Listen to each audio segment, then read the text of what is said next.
any fucking time. Right, let's go. Let's go. Okay. Oh, shit. Why has that not worked? I don't know what happened there. The screen's all gone black at that side. Well, we're live now. Are we? Yep. There we go. Okay, that's quite weird. My screen has gone black at one side. What the?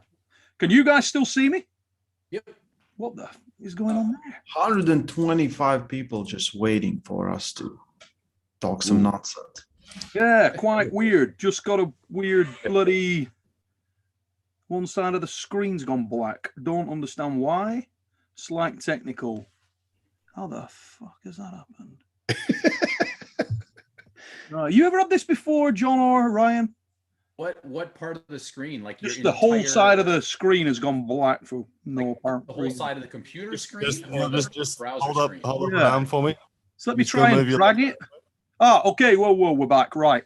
Okay, if that ever happens, you drag the Zoom screen across. There you go. Weird. Ladies and gentlemen, Okay. today John Brzenk is hosting the fix. That Thanks was for that quite technical- weird. Never had that before. Had a few technicals, but that's a new one on us. So, yeah, guys, how's everybody doing? Very well. Oh, And for anybody who's in the chat and wondering why the white Paul Lynn looks fucking massive, it's because he's blown up from practice yesterday. Just before we got on air, he was telling us that how many people were there, mate? 120? Well, I think we had over 80 pullers and definitely over 100 people. So Over we brought 100 some, people. Holy yeah. So we had probably 10, 15 you guys show up too. It was pretty cool. Yeah, that's a practice right there, mate. That's the real deal. Yeah, That there's is a live stream on my YouTube, and we actually tested like a local DJ slash film editor offered some very cheap services for us. So we had some challenge matches with some local guys and a couple decent pro matches, and we kind of like mocked the Arm Wars format where Nice. we interviewed before and then interviewed after, and we're going to see how he meshes it together and see if it, it's obviously not going to be anything near where Arm Wars was, but a lot of those guys were looking at the Arm Wars setup and saying like, can we do something like that here, like locally? And honestly, some of the newer pullers, we had some really good matches, like long, good grinders, and they turned out to be the better matches. So we'll see how it comes out. Weird how that works, isn't it? It is Yeah. strange. I mean, I've talked about that a hell of a lot, and there's something there. Let me tell you now. Sometimes we were talking about it today. Funnily enough, I was actually on Pradeep's live stream for the first time ever. Weird set of scenarios, right? This happened this afternoon. I was literally gonna go to watch my son play football. His football gets cancelled. So I shit you not, I send a message to John and, funnily enough, Jason Statham. And I say, hey, fancy doing like 20 minutes of conceptual stuff in there, and I'll talk you through some bits. So I couldn't get hold of Jason. But John comes back straight off the bat, right? And he's like, yeah, I'm on. Let's go. So we get in there. We're talking about stuff. I kid you not, Pradeep actually came up in conversation. No joke. We were talking about rules. I can't even remember how we got on it. We were talking about rule systems and applying the rules in your favor. And suddenly Pradeep's name comes up because I'd been on the chat a couple of weeks ago, started a discussion with Pradeep. And John's like, I was literally on Pradeep's show. Like, when was it, John? Like last week? Friday. He says, I was on there the other week. And I'm like, all right. He said, check it out. So when myself and John hung up, I thought I'm going to go and check that out. So I literally put in Arm Wrestling News, and who's going live? But bloody Pradeep. He's literally live at that time. And I'm like, holy Christ, right, I'll put Pradeep on and I'll just listen in. So I'm listening into the show, and I make a comment, and somebody comes up and said, oh, why have you got beef with Pradeep or something? And I'm like, I don't have any beef with Pradeep. I just took the piss out of Pradeep last week, having a laugh. And that was it. But there's genuinely no beef, nothing like that. And the next thing you know, ping, over comes the link. Yeah. So I'm like, okay. So I went on there, and Artem was on there as well, who's shortly going to face Uncle John, and we'll get into And we had I don't know, I was probably on there like 15 minutes or something. So, but it was quite funny. Still haven't seen the show, John. I will watch that show. Yeah. I will watch that show at some point. But we should probably intro this one, I suppose. Sure. Okay. Ladies and gentlemen, welcome to the fix.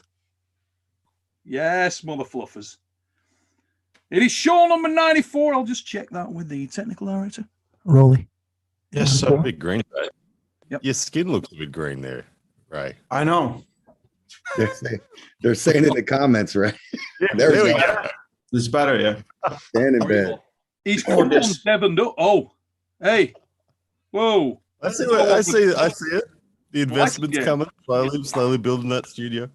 The light. Hey. So we got 3 members of this fix crew now that are like really dialed in. We I got think I Ray need to who's be already got the purple light to going. be on that team. For me, Ray, it's like I have to work with like dark lights. I definitely look if it's totally dark with the light right behind me, I look better. Swear to God. So that's how I'm going to roll going forward. I'm just Isn't that gonna how you tell horror stories? You put the light like that. Yeah. that's with the torch up on your face, isn't it? Yeah. Gotta go. And ideally in a tent is where you want to be. I just before we start, I just want to talk about bullying. Especially from, you don't expect these people but to bully you, but I've been bullied the whole week. It's been terrible. Welcome to the club. You've you know tasted what? 1%. I Ray, wake up you want this? in the morning and I'm afraid that Neil's gonna send me a message. Do you have any examples of the kind? Do you have any photographic examples of the kind of bullying that you've received online? I do not dare. But, Neil. Yes, Ray. Oh my God, eh? Oh mate, thanks so much Oh, that's because so good. that's the best shirt of all time, dude. Now there's one thing we can't see we can't see the full ensemble. Have you got the belt on? No, I have no pants. Don't stand up with the floppy dog out. Nobody needs to see the floppy dog this early on. That's an awesome shirt, Ray. Where did you get that? Was that from the Good Shirt Shop? I just put it in my bag because I was thinking maybe I need to wear something more official when I'm commentating. And like two hours before, Engen's can you announce everything? I was like, oh, okay. That's an amazing shirt, Ray. Don't let anybody tell you any different. When you just saw you milling around and I saw the shirt, I was like, Ray's shirt game's pretty strong. and then all of a sudden, you tracked back out a shot a little bit, and I saw the belt, and I'm like, whoa. Brings it together. The best meme that you sent me was like when John's telling me that my shirt and belt game is stronger than Zaluyev. Well, it's a strong look, mate. It's a strong look because seriously, Paul is our resident fashion guru on the show. So I'm going to just check in with him and we'll get this. I mean, no point in him having him here, not verifying it, you know what I mean? So I'll check it out right now. Paul, what do you think of that shirt? The shirt's excellent. Matter of fact, when I watched East versus West, I was like, there's no way I can come on the fix anymore with a t-shirt on. So I got to wear my church clothes. There you go. I mean, it's a new level for you, Ray. It's a new look. I know. It's like it gives you Times are changing. formality. The fire has been lit. It has. So Fire let's get straight on to that because big things are happening. You put a post out today. Yeah. What's going down in this here town? Got us all very excited. That was the first, one of the first things I saw when I woke up this morning. Looked on Instagram and there's Ray's post. I'm like, oh, it's on. How good is this? I was like, when Devon posted something, he's going to Texas. I was like, either it's Lex Fridman or it's Joe Rogan. And it was Lex Fridman, but I don't see Joe Rogan being far.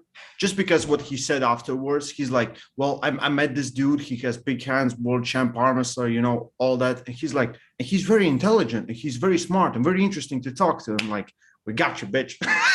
Yeah. That will be a big game changer.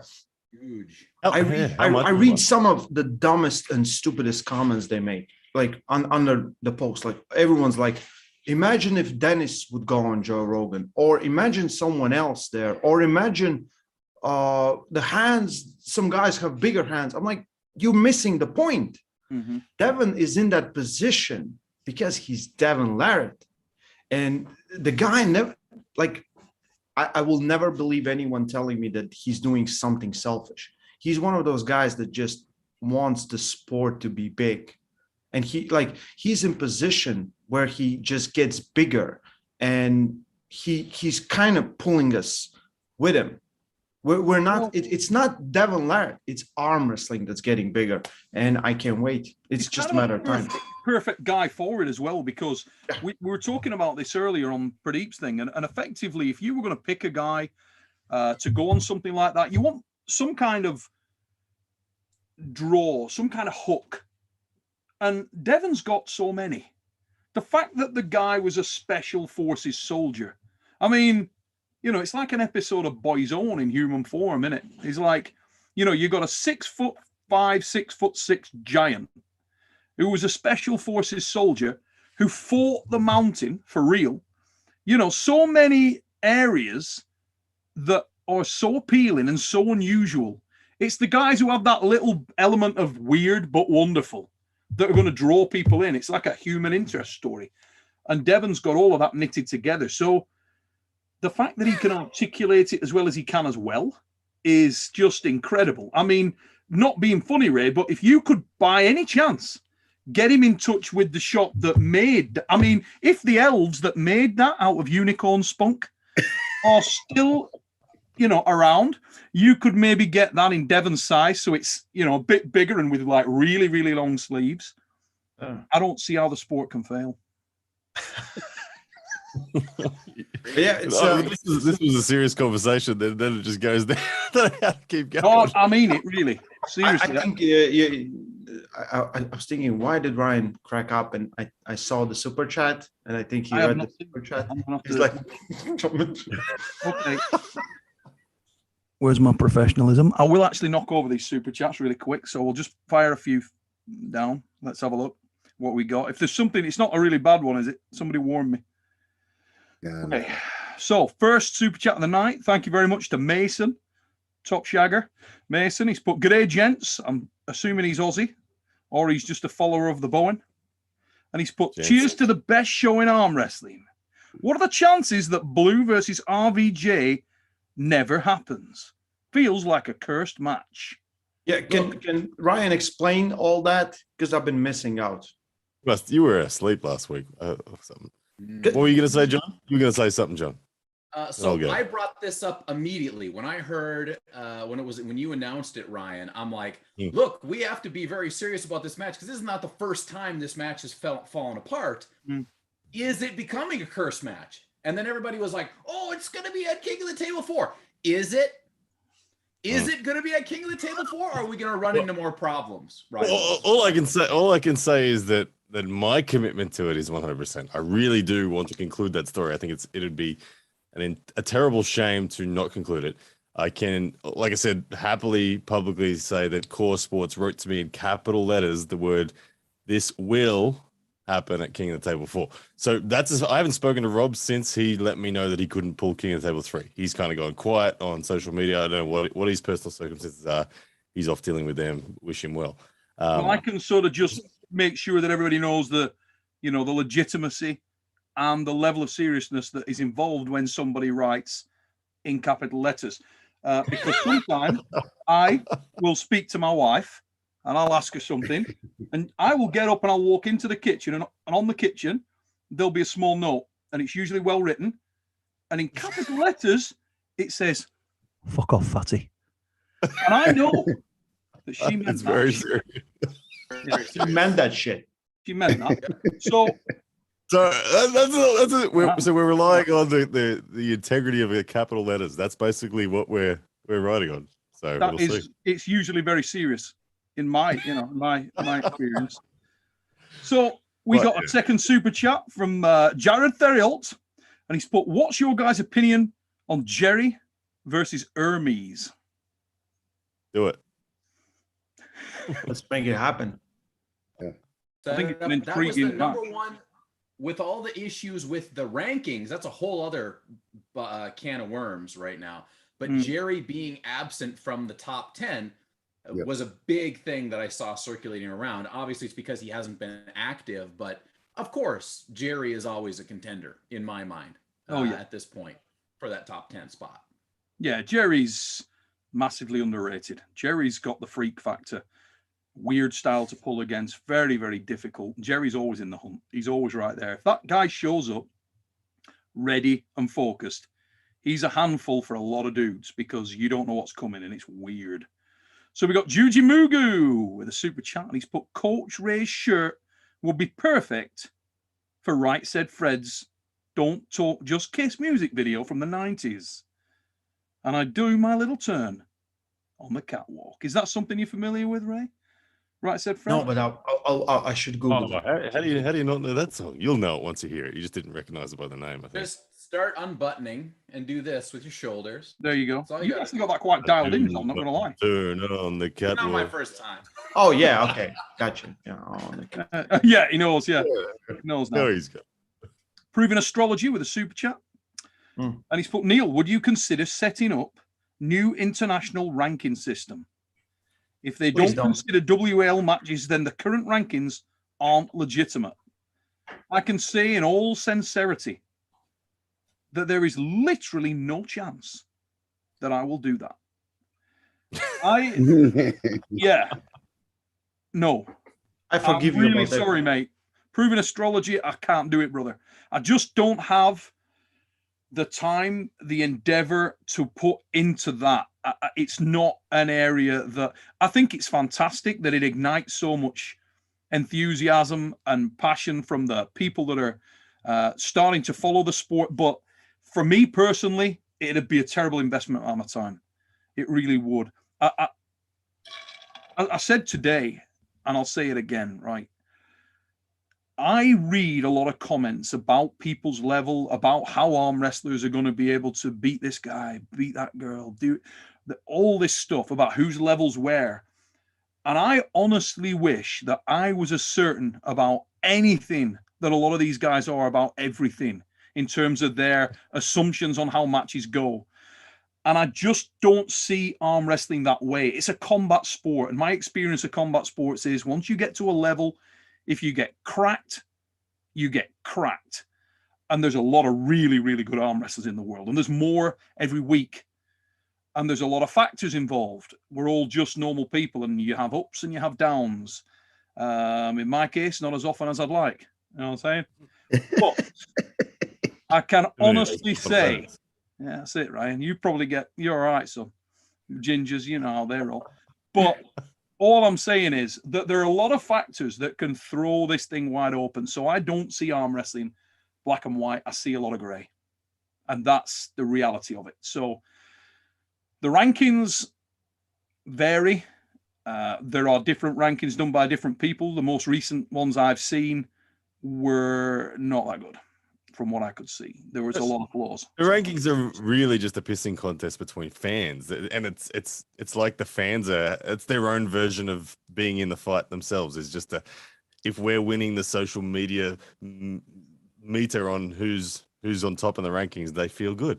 That's what I think it's just watching the fans fight. There's a lot of benefit in it. Let's be honest. It's great that there's enough people who care, who really do care about the sport to get involved in rankings and want to know what's going on and want to have the two Pennyworth, you know? It'd be a sad situation if they didn't give a shit. If people didn't care, then that'd be more of a concern in my eyes. But I don't, it's not something that I want to invest time and energy in. I've got my sights set on building the sport, on developing the sport, in putting Rolly Ray into grueling career-ending matches that are going to mean that he can't hold his own dick for a period of 2 to 3 days. No, it was how long? 3 weeks. It was 3 weeks for my right arm. 3 weeks for my of right lefty. arm. 3 weeks of lefty, ladies and gents. That's how we roll. I went to practices and I was like, why is this not working? I'm like, oh yeah. Nah. Yeah. You just had flashbacks of looking at the roof and going, oh, God. It's like my Vietnam, you know. How many, just little show of hands, how many guys on this call were in Arm Wars Iron House?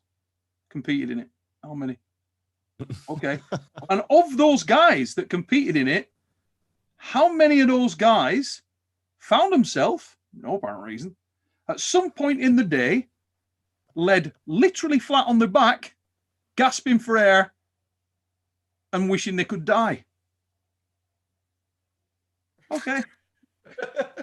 Well, bad ratio. Yeah. So, ladies and gents, it's coming. You think we're joking? Nope. Okay. Young One Lee with a super chat. What's up, guys? Good to see Neil, Uncle John, Paul, and Coach Ray. Mate, good to see you too. Thank you very much for tuning in, checking out the show, and thanks for the Neil didn't even notice. Neil didn't even notice. He's like, I guess that's all of them. No, still going. Got another one coming. No. Read one more time that comment. That last comment. Okay, let's have a go. Did they really? Yeah, no, but it's got not having Ryan in there is normal. Yes. I mean that. Listen, Ryan knows how the show rolls. I mean, it's usually Joe Mama that comes in and smashes Ryan out the park early doors, but he's got thick skin. Ryan don't care. Ryan, even Engen said it. Yeah. Engen wanted to borrow some skin of mine. That sounded so wrong on so many levels, man. Yeah, did. If Engen heard you, good luck. So Bruce Smith with a super chat. He's put super stoked about Devon going on Lex's podcast. Yeah, absolutely, mate. Great it was. He's put great for the sport. Not stoked about Ryan's cable MGMT. Route that power cable behind the foam. Oh, you're getting some abuse here, son. Get that power cable behind the goddamn foams. It's clear, for goodness sake. Like, you don't tell me you actually really notice it when I'm sitting here. Bruce is pissed. Bruce noticed it straight off the bat. He's like, you can't have that kind of aesthetic and then leave the goddamn cable out. What are you doing? That would not happen in Paul Lynn's place. White Oak wouldn't have I got cinder block walls. There's no neon lights around here. Yeah. Paul would be like, the cable's got to go. I'll tell you that. I don't care. Paul's lighting looks like the lighting you see in a pool at nighttime when you're not sure if you should swim in it. Yeah. Like how'd they get those pool lights in that prison? Yeah, but it's like warming and relaxing at the same time, isn't it? It's like, it's like he's got a foot spar on, and it's Are your toes getting nibbled on by little minnow fish right now? That would make this whole podcast more enjoyable for sure. Hey, let's have a look who we've got in our chat tonight. Daniel Urick's in the chat. Another top dude, Daniel. We got Fox 8 Ball in there. Merlot's in there. Bad dude, Merlot. Bad mother fluffer. Mm-hmm. Hopefully he'll get a chance to show you just how bad in a while. I can get him into Arm Wars. He's had lots of interruptions in his life. New little one, so he's not been able to get over. But yeah, it won't be long, and he'll be led on flat on his back on the floor of a very large house, thinking, "Jesus Christ, what have I done?" Yeah, we'll get him over, no doubt about it. And we got people in the chat saying, "What is this? Talk arm wrestling for fuck's sake." Yeah, well, yes, the fix, lads. Hey, you don't tell us what to do. You clicked on our faces. Oh, let's actually do what we said we were going to do. So after the show last week, right, we got an enormous amount of messages to the channel, and a lot of them asking about next steps for certain arm wrestlers, but none more so than a certain monster, Michael Todd. Most of the questions were sort of gravitating towards, is Michael finished? Is Michael done? Should Michael face another top opponent, or should he face 2 tiers down? What's Michael's next step? And I thought, let's just start the show tonight by sort of nailing that right out of the gates and get a few opinions on it. And we're going to throw John to the wolves straight off the bat, because we also got a few comments that John was quiet last week. But that's because John's very intelligent and he knows the aggression levels of Engen. So I don't want to upset Engen at all. I upset him once, and I don't want it to go backwards again. Did you upset Engen? Have you? Well, I used him. Well, it was really, I'll blame it on Ryan again, because I used Engen's strict curl form in one of my arm PR videos, and then Ryan and everybody else bastardized it. And then Engen was very upset with me because of that. You'll be careful. I've never done a curl without perfect form, John. I don't know what you're talking about. I know, Ryan. I know you try very hard. I appreciate it. One of my favorite moments in cinematic history is on the delusional Ryan Bowen. I can't remember which one it is, but the one where you go for the strict form and you say at no point did I say strict, and then it shows you. That's awesome, man. That is a wonderful bit. That's mega. It'll live forever. That's amazing stuff. It really is. So Phil Woody UK with a super chat. He's put, the year is only young and MMT will surely finish high. So for those people in the chat who don't know, we are likely to be joined very shortly by Kirsten Prodigy, an arm wrestler from Malta. And I believe Monster Michael Todd is either en route there or there now. And Rolly Ray will be going there very soon. No, Mike is at home. He will come on Thursday together with us, I think so. Coming on Thursday, okay. Yeah. I've just had Kirsten Prodigy say he's going to join in 5 minutes. That's great. If you're watching Kirsten, absolutely fine. I will send him a message back. But John, you go first, mate. Monster Michael Todd, just walk me through how you see that loss, what it does to Mike's career in your eyes. Where does it change your opinions of Mike? What's the score? Well, my opinions have been all over the place, kind of. We've talked about it a little bit. I've talked to some other people about it a little bit. And it's kind of an interesting continuation of what Monster Michael Todd has done over his career, right? Earlier on, he was just so fun to watch because he would just dive in and just hook you. He would hit you so hard. And then over time, he developed the King's move, right? And the King's move came to be dominant in his arsenal. It came to be the thing that he is known for.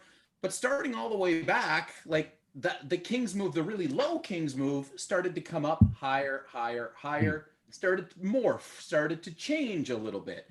And I think after we talked about it, this was a different thing with the King's move. He seems to be doing it differently or not able to be doing it as effectively as he once was, if you look back at the whole timeline. So for me, the question, Michael isn't going anywhere. Michael is a warrior. Michael will just keep going and probably be arm wrestling until he dies, right? Because that's the type of guy he is.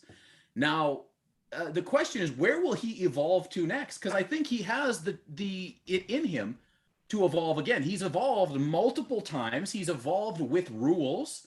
So the question is, does he go back and reassess how that King's move is going to work and go from there?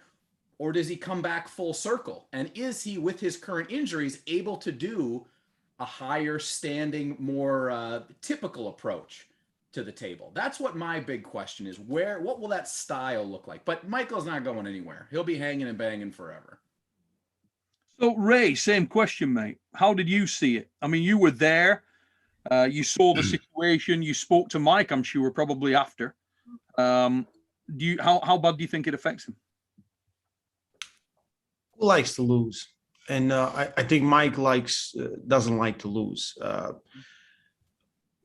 Some people take losses fine. I think it just, stings to him. But yeah, we have seen quite a evolution of his King's move, because it's not been King's move for quite some time. He's way more on the table, So I haven't seen full-blown King's move in quite some time. And me and Giannis, we recorded video yesterday where we talk about this. I will post it tomorrow. But I will put on summary of our assessment and things that we talk about. First of all, like, Mike was so big, he was ridiculously big. His forearm was just as big as my head. Like, really, like, this part was just insane. Just looking at him, insane. He trains most of the time for endurance. His workouts. You can see his workouts. He's doing endurance. Just sorry to interrupt. We got Levan Saganashvili in the chat. Just had to let you know. Oh, Levan, how are you doing, brother? Real one. You got Lavon loves a little bit of fix. Remember, Lavon, you're always welcome on, mate. Anytime. I need to get you on the show very soon anyway, because we got some questions we want to ask you. But not only that, we've also been joined by the phenomenal Mr. Kirsten Prodigy. How's it going, buddy? Kirsten, welcome to the show, mate. Thanks for inviting me, man. No worries. We're going to be right with you in a moment, but we're just listening to Ray. I don't even remember what I was saying. Sorry, Ray. You were, I know, Ryan jumped right across your ass there. It's fine. It's fine. The idea is Mike has been training his way for endurance, and because he thinks he will always end up in these matches. Mm-hmm. You cannot break the cycle continuing to doing that, thinking that you're going to end up in this, in these long matches. You need to be more offensive. So you need to be more stronger. So I think his approach to training need to change. His approach on what the problem with Mike right now is the blueprint is out. Everyone knows it. And the biggest boogeyman for him, for the monster, will be good top roller. And we didn't expect that Gennady would be such a great top roller, because of how Hermes dealt with him. But Hermes was just boom, higher. He's right there. So it doesn't take that much of a top roller to beat Mike's King's move as it looks now. And Gennady is top 10 in the world, top 20, it doesn't matter, but he's like the elite. So for Mike, if he's facing another top roller, he's in a big problems. I think big troubles, will be very hard for him. He needs to figure out something else. He needs to find a plan B. Right now, you look at that first match and it looks like he's got it, but he cannot get out. And it's done. And he keeps opening up, and then just Gennady eats him up. And that's done. The blueprint's been out. You need to change some. Most dangerous arm wrestler is the one that will do a move that you don't expect him to do. When someone expects a top roll and you just blast into a hook or something else. So I think that is the difficult thing that Mike needs to overcome. It's not about, getting more massive. I don't think it's going to help. I really don't think it's going to help. In arm wrestling, it doesn't matter how massive you get if you don't get stronger. You should be thinking about getting stronger, and everything else should be a side effect. Paul Lynn. Yeah, those are all good points. As far as where Mike's going to go from here, we all know Mike well enough to know that losing definitely motivates him. So I don't think Mike is in any way, shape, or form going to drop down or fade away. And I think, Ray, you made kind of a good point there about how much does that strength matter? How much does your bicep strength, your lat drag, different things, if your style's not really allowing you to use it? I think Mike is a versatile dude. And I think he still has the press and he still has certain things. And I feel like with him, he's going to go back to the drawing board and reevaluate some things. I mean, what I personally took away from the match, and maybe it's just minute details or whatever. And I have seen his King's move change. So I come back to the variables of where we saw Michael at some of his best. Was on a WAL pad with one more inch to move backwards. I don't know how much that factors in, but I feel like it has to factor in a little bit. The other thing is I noticed in the Gennady match, his setup, there was very little on the setup where I felt like he had good palm depth on Gennady. So once Gennady took hand control, he was able to climb so almost effortlessly to the point where Mike's hand was totally enveloped. And I just, when someone's able to climb on Mike like that and get completely out on him or get the straps loosened up, it puts you in a position for that King's move or that open top roll where it almost seems like offense is impossible. I don't know if there was something different as far as Mike's setup that day or how the strap was applied or the strap itself. But a loose strap for Michael is a death sentence. And it seemed like it was loose enough for Gennady to just work and work and work. Just my takeaway. Ryan. Yeah, I think Michael will do well from just a season of not putting so much pressure on himself. He's for a long time wanted that #1 rank. He's come close, he's fallen short, and now he seems to have slipped back a bit, and he's kind of feeling that in himself. Going back to his old ways. I think he'll do well. I don't think he'll ever disappear from the sport. Like you said, he'll probably die on the arm wrestling table someday. Until he's dead. Sorry about that, Mike. No. But I think that he will. I think that when he just relaxes a bit and just goes back and enjoys himself a bit more, he'll probably come back. I think there'll be another uptick of Michael at some point in time. I think, but it won't be for a while, and it will come once he relaxes again and enjoys it again, and just doesn't have the pressure on himself again. I think that arm wrestling is a sport that longevity is such a significant factor. We see it time and time again in so many of the greats that you can do it well and truly into your late 50s, early 60s, and still be at the elite level. So, so Mike's approaching. He's in his late 40s or something like that. 48. So 48, and so he's got time. And he will he reinvent himself in a style wise? Maybe, I don't know. It does appear like his pronation is struggling compared to years gone by. Is that because of everyone else's evolution or his own evolution?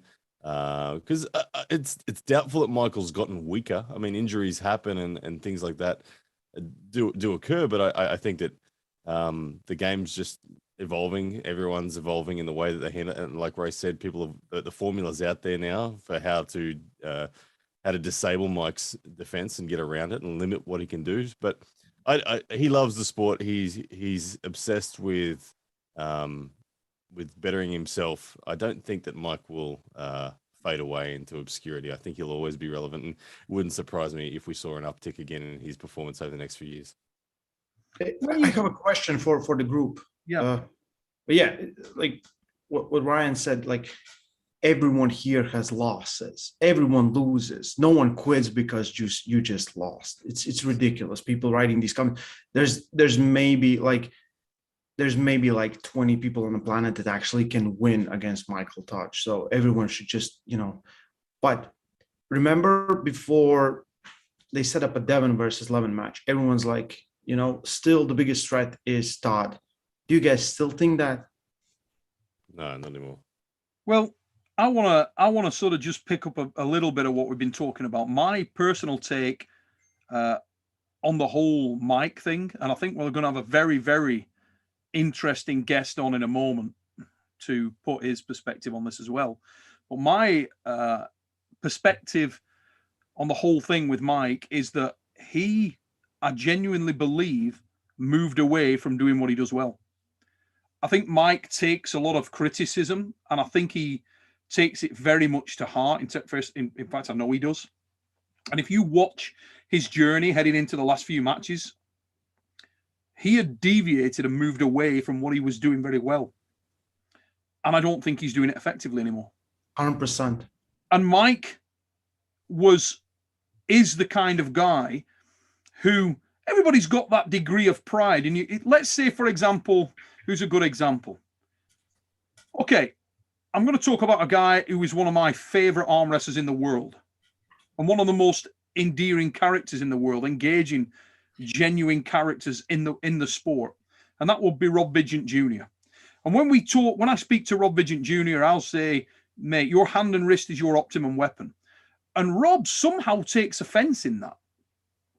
And he'll talk about his arm and how strong his arm is. And I say, mate, your arm's mega strong, but it's not best in class strong.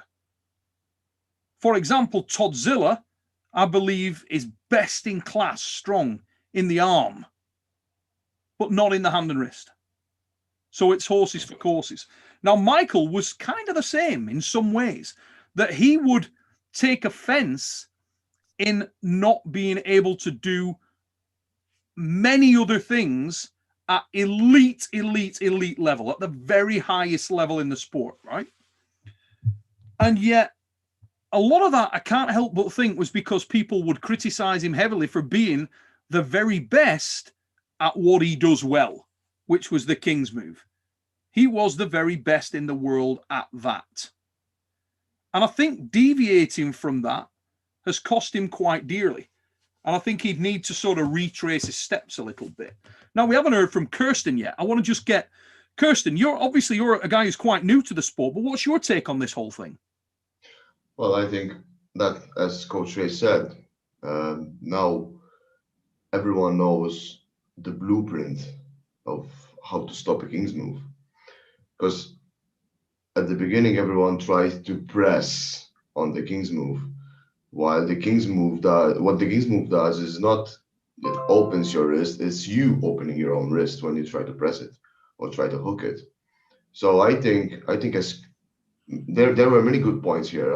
I don't have anything to add, but in my perspective is that as long as you have hand control as against a King's mover, I don't see anywhere where he can beat that hand control. See, this is one thing I contest. I know obviously that's probably the unpopular opinion on the call, but I don't think that knowing how to beat a King's move necessarily enables you to do it. No, you have to be very, very difficult. good top roller, able to execute it. That's the difference. Yeah. So we have seen long matches with Mike winning rounds versus guys like Dennis, who everyone thinks is a monster, Pushkar, who was a monster, but none of those guys were originally top rollers. Yeah. So if Mike is set up against a top roller, it's gonna be like Trubin. Like Trubin, even the Trubin wasn't, everyone's didn't know where to put him.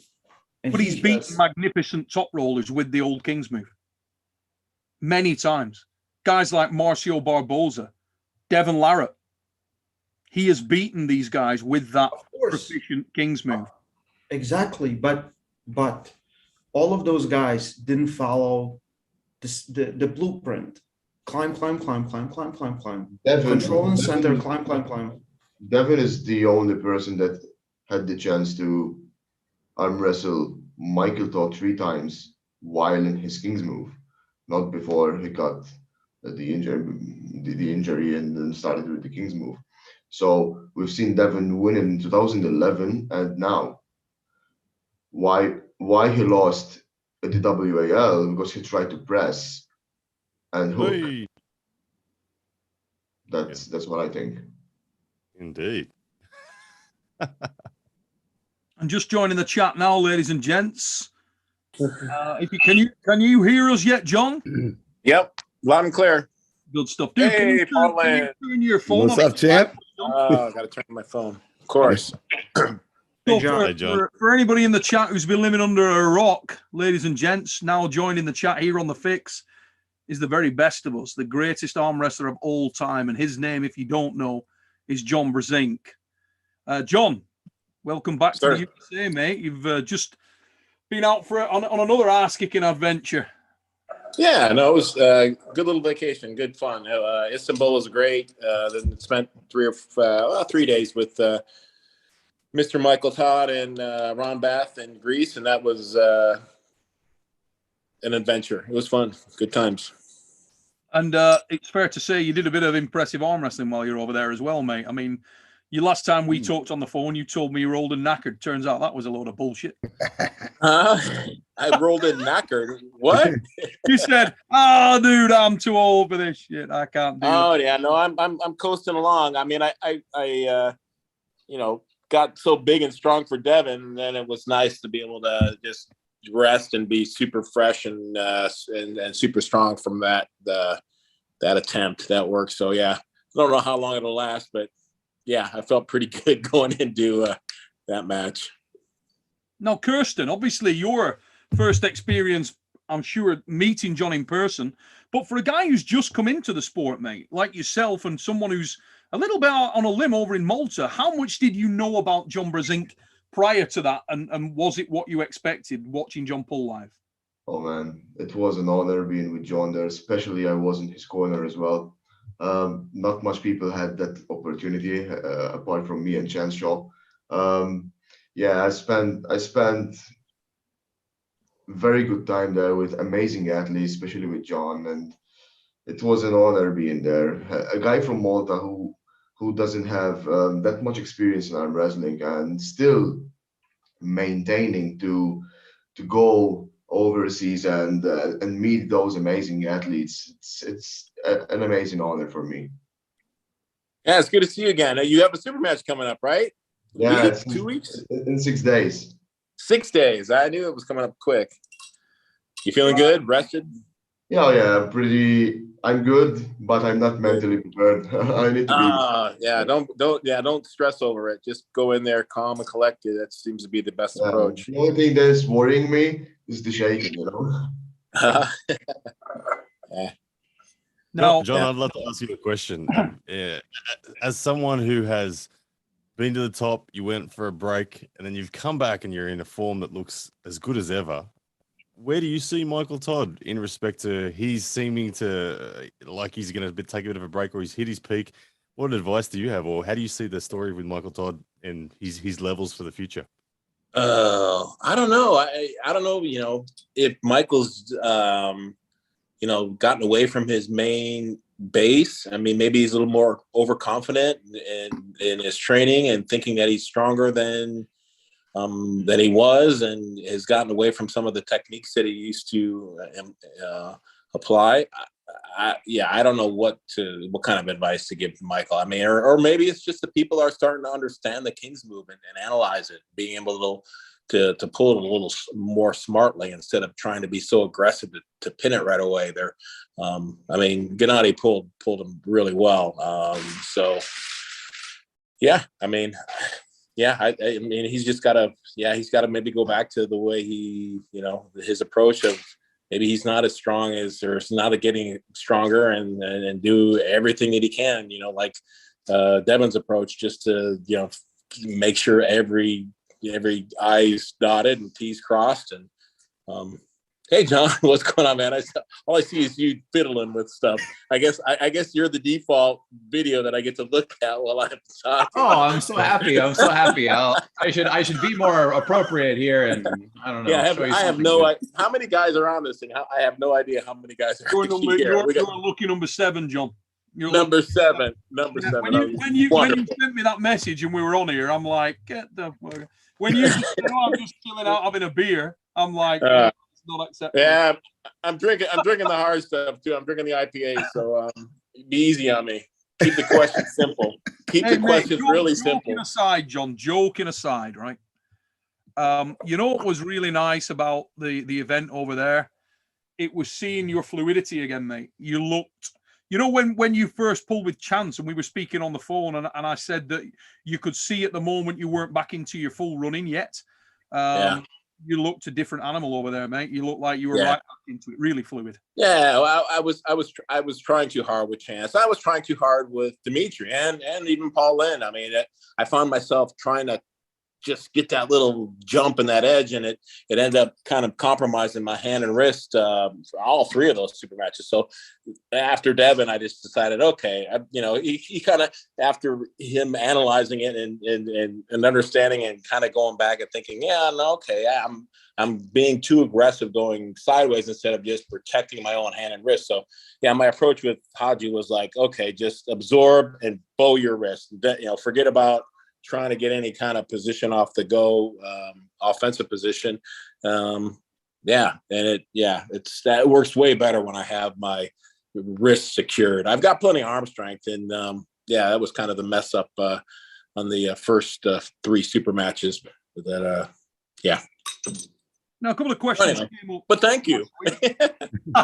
Hey, mate, there was a lot of we believed in you quite a lot last week on here, and I wanted to sort of get your take on it, really. A couple of questions came up last week about where we saw you and where you see you and where your aspirations are going forward, and whether or not you should be considered right now as the bar at 100 kilos globally, where you consider yourself in relation to that. Yeah. What is that? What's the answer to that question, mate? How far are you away from where you want to be? How far can you go? Well, I still have problems with the shoulder. I've been reminded of that yesterday. A kid from Montana came over and I trained with him a little bit. And he's a big kid, but, kind of maybe top amateur level. And there was situations where I was like, oh, especially in practice, I can feel it still. So, but I mean, I think I could be competitive. I mean, who are the top 100 kilo guys? With Todd Hutchins, and then the few unknowns in Europe, obviously. it's the styles make fights thing, isn't it? Styles make matches thing, because, you know, Todd's right there from a power perspective. There are other guys that are capable of getting to there or thereabouts in that weight class. I mean, you'd have to throw Kurgali Ongabayev would be in that conversation somewhere. Perhaps Yevgeny still has his sights on being able to drop a little lower as well. Prudnik, who looked extremely impressive there. No, I air pulled with Prudnik a little bit, and Hermes, and both those guys. I'm like, oh my goodness, their hand and wrist are seemingly air pulling anyway. Is well, just even gripping up in the air, it just felt like, wow, there's a couple more stages I need to get to feel that didn't feel quite comfortable. But yeah, I mean, I think I could shut down a lot of the top guys that you're talking about that are great top rollers. I'm going to test myself. I just got off the chat with Ingen, and I'll announce it here. But I told him that I would pull Erekle here in the next East versus West. So that'll be a good test, and just see if I can, you know, if he's all that, and, you know, if I can shut his hand down, then, you know, I think I'm comparable as far as the side pressure goes. Prudnik, that might be a little bit, a few months down the road, and a little bit more commitment. I think he's still a little too tough for me. Even if I took his hand, I think similar to Todd Hutchins. I think that's a great match. So Todd and him, I think they're power-wise are probably very, very good, as long as Prudnik doesn't, you know, take a huge advantage on the, you know, on the top roll aspect of it. But I think I'm, you know, I don't think I've hit quite the peak, but I know I've got limitations. I think the guy that you just mentioned, Irakli, in my opinion, looks mega right now. I think Irakli's got growing room as well, because Irakli's main training partner, it would appear, is Lavan. And it's always, you know, we spoke about it many times. If you've got the guy in training that you can really work all angles with and really bang hard, and they're going to be someone who's not going to bust you up, they're going to allow you to pull, but you've always got that measure of distance further. It gives you so much room to progress. And a really intelligent arm wrestler, and he's very well-rounded. He moves well. So I think Irakli's as dangerous as it gets. And when he initially mentioned Irakli, I thought, well, that's a little bit high on the totem pole for me to be trying to go after right away. But then again, screw it. I mean, I don't take your advice or anybody else's about moving up slowly. So, but then again, I feel like, well, this might be short-lived, so why not, you know, test the very best as soon as I can. You know, there may not be a tomorrow. So John, you're crushing it, John. Keep going. Huh? Keep going. Love it. We love it. John, is there going to be a weight limit on the Irakli match? Do you know yet? We did talk about it, and I don't care. I know that he at the tournament, Inga said he was about 105, but he said once he hears that I accepted him to a super match, he'll probably be 112. And I'm like, okay, it doesn't matter to me. I mean, no way, Cap. He asked me, and I was like, okay, I can't. I'm not going to get that heavy again. I actually felt way better, more comfortable. Being 230, 225, 230 than I did pulling Devon at 250. I was just that's just too much water retention. Just didn't feel right.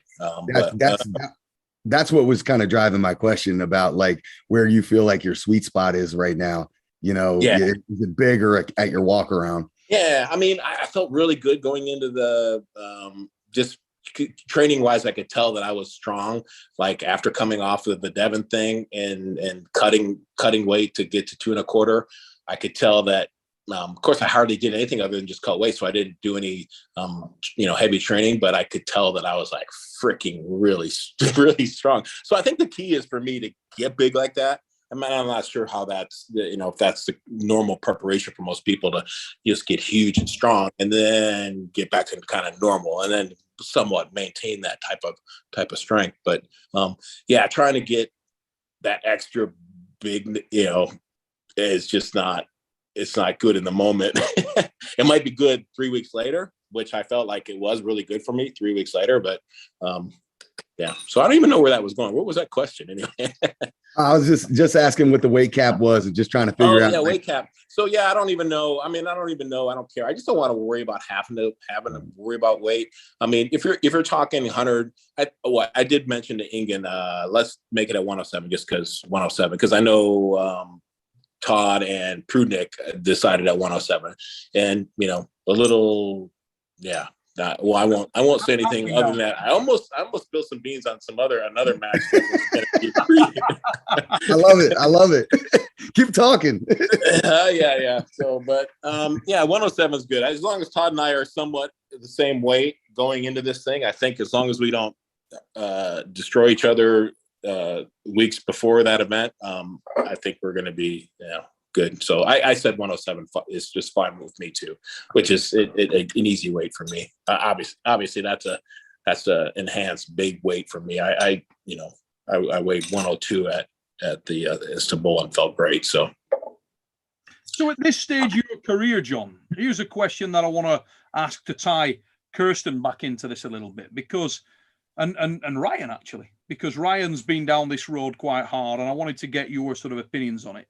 Nobody probably better placed to answer this question because of your magnitude and status in the sport. If you've got a situation where you've got a new guy who's a talented new guy who's coming into the game, how does it make you feel in terms of take their feelings out of it and put your own feelings to the fore? Do you prefer to pull guys who are very much established, known entities, known names, known quantities? Or are you quite happy to pull anyone? Would you feel sort of a little bit devalued if you were pulling a new guy? If a guy came in unknown? No, absolutely not. I mean, I pulled Chance, right? So, he was a newbie, right? Yeah. No, I love the newcomers that think they're all that. I mean, I that's all I would do is super match wise. If I kept getting offers of the guy in Montana is the best next thing he's ever been beat. I mean, sign me up for all those. I mean, yeah. I mean, those are the ones that I need to do. I don't know. I feel the pressure of needing to pull established known names because of my history. But yeah, no, the smart way to go about it would be just to pull, climb the ladder slowly. But yeah, we talked about that earlier, so that's not happening. But anyway, situation now where Kirsten Prodigy is going to be pulling against certainly a top 3, top 5 80 kilo puller on earth. I mean, Ray, right. where would you rank number one Stimionov? Number one. I mean, yeah, okay. He's proven multiple times that he's number one at 80. So he's coming in weighing a little more. Obviously, Kirsten, you're like 90 kilos. I'm this morning I woke up with 88.8. 88.8. But you told me the other day that we're going to see Bojidar slightly bigger as well, yeah? Yeah. 100%. So have you agreed a weight, or is he? Do you know what weight he's coming in at? No, he agreed that we're gonna pull under 90 kilograms. So I'm hoping he will show up 85, 86 kilograms. So 85, 86 kilogram, multiple Bulgarian, world, European champion, really very much shooting for the stars here, Kirsten. So I wanted to ask you, first of all, mate, how the flying fluff did this match come about? What sort of made you think? Was it Ryan? Did Ryan come on the phone and be like, Kirsten, I got a great idea. Deep end. Kirsten and I are kind of the same cloth. Yeah, I mean, you guys are wanting to get yourself on the map, so why not shoot for some big name, the biggest name that you can, that you figure you can at least hang with or tackle. I mean, you don't have to, defeat them, but just hang with them, right? And then you're on the map. Then people are saying, "Oh shit, this dude is, in the running." Yeah. So this happened, as everybody knows now. In Malta, we don't have an arm wrestling federation. and we don't have even an arm wrestling club. And in my whole country, maybe there are like 6 or 7 arm wrestlers only. And I've been training for arm wrestling for the past 4 consecutive years now. And I try to go to compete overseas in high level like WEF, and they stop me because I don't have a federation. So to let the world know that I exist, I needed a real match with someone who is known to the world. That's why I brought the best of the best, proven multiple times in my country. If I brought someone else that he is not known, no one would watch the match, and no one would know that I'm here. So I ran to the top. Okay, I get hate because he's gonna kick my ass and he's gonna kill me. Okay, that's okay, but I tried, and I'm not afraid to go to the biggest fish in this category. So tell me, I will be having the first time ever super match. I never had a super match before, and it's gonna be straight to the world champion. You all in the screen, tell me who did this before in the world? No one. I've not seen it. No one. I'm not saying that no one has challenged the world champion and he was an elite. I'm saying from an amateur having his first super match, going straight to the world champion. No one. And I'm gonna be open a bit with you guys today. I never been this much open. I have a 7-year-old son. He is diagnosed with autism, and I wish someday that he calls me dad. I really wish, and I'm working really, really hard to help him to develop his abilities. And I work 2 jobs, and my primary job is tattooing, and the other one is delivery man. So I could help him with the speech therapies and the occupational therapies. And I want to see my son someday Googling who is my dad, who is Kirsten Prodigy, and he sees what I have done and or tried to do. But I want to teach my son. I tell him, hey, buddy, if you want to reach something, if you want a goal, you need to work hard for it, no matter how high is the hill, and no matter how many obstacles there will be in your way. You just work your ass off and try to achieve those dreams, and don't let anyone get into your way. And that's what I'm gonna do. Hey, there is no purer motivation than what you just said. My hat's off. Oh yeah. Do whatever you want to do. If that's your motivation, don't listen to anybody. Yeah. Win or lose, I tried. I tried really hard. And obviously, I'm not going there just to try. I'm going there for the win, 100%. But if I fail, at least I tried, and I'm going to give my best. I'm going to give my best to give him a good fight. So as I said, I work 2 jobs, and this hand, this right arm here, leaves my son alive. I feed him. I go to work. Well, I'm willing to break it. I'm willing to break it just to give my all. Hey, man, listen, regardless of the outcome of this match, as far as like establishing yourself and like getting more of an international presence, you're always welcome in the United States. I'm sure I can pipeline you with about 20 promoters who would be glad to give you matches with known pullers. So if I can ever help, let me know. Thank you very much, man. Much appreciated. And likewise, we've already spoken about it, Kirsten, but you know you're coming to Arm Wars in 2022, so that's that's on. Thank you. Done and dusted. I don't like being here, guys. We're gonna knock over a couple of super chats real quick, and then we'll move forward with the show. So hold those thoughts. First of all, in was Henry Bowerslaw. Henry, thanks, mate. He's put, I don't know if Devon wants to talk about Shannon, RIP, on what the on Joe Rogan, but that will surely spark some interest in getting Devon on. Shannon Larratt passed away. Yeah, that's his brother. Long time ago, I believe. Oh, it's what? Yeah. Excuse me, I'm getting mixed up. Jesus Christ, it's late here. Of course. Sorry, I was getting mixed up with his sister then. I was going to say, shit, that nearly put me on my ass. Wow. Yeah. Okay, so Ricky Bobby with a super chat. Mike's move looked way closer to Trin Bresnan's move instead of the King's move. And his pronation looked missing once the strap tightened up. Yeah, it definitely didn't look, and I'm not knocking Mike. I've spoke to Mike about this. It didn't look joined up, in my opinion. It didn't look like the old Mike. It didn't look as proficient. And the King's move is so unique, and the way that Mike did that was so unique that I think it's something that's got to be really clean. If you're performing it and there's some holes in it, good arm wrestlers are going to find a way around it.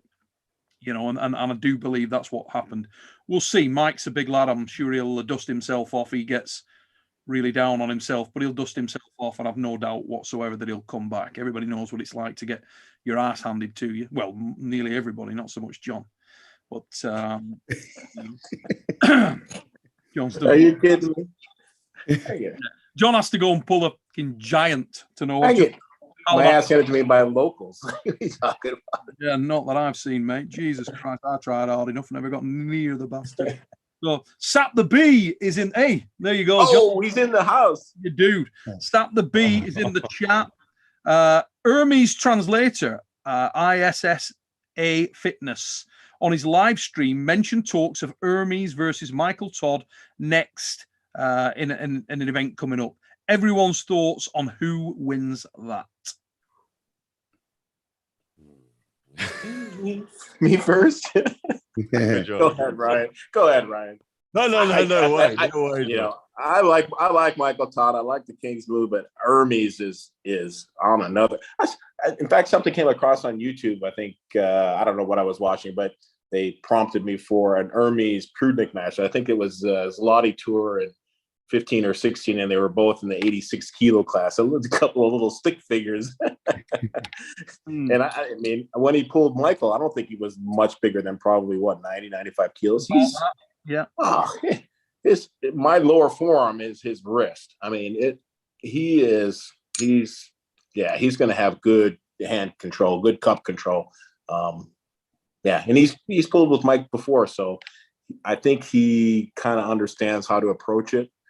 I think, Mike, Hermes is